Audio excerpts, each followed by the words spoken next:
For over a decade, Ruby Franke was the face of the perfect Mormon mother.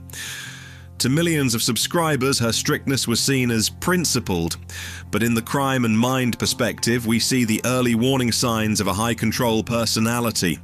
Ruby didn't just want children, she wanted subjects. When the camera stopped rolling, the performative parenting curdled into something much darker.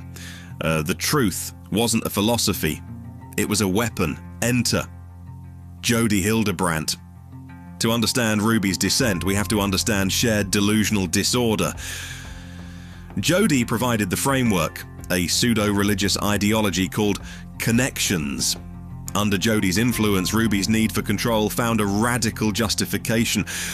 Children were no longer humans, they were vessels of evil that needed to be emptied through penance. In Ruby's journals, we see a complete devaluation of the victim. She writes about her children suffering not with empathy, but with the cold detachment of a scientist observing an experiment.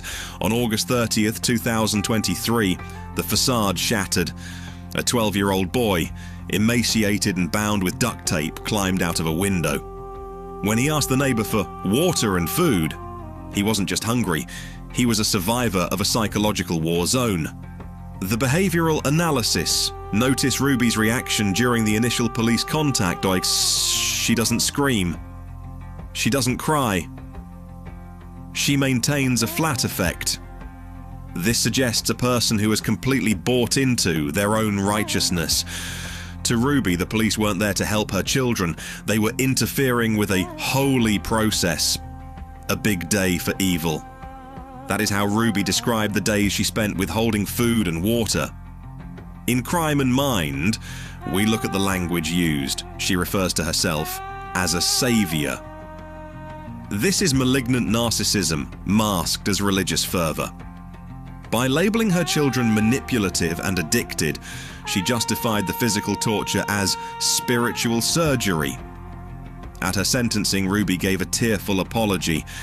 She claimed she was misled, but we must ask, is this true remorse or a pivot to victimhood?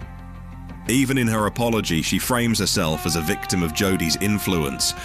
While Jodi was undoubtedly the architect, Ruby was the contractor. She chose to pick up the tape. She chose to withhold the water.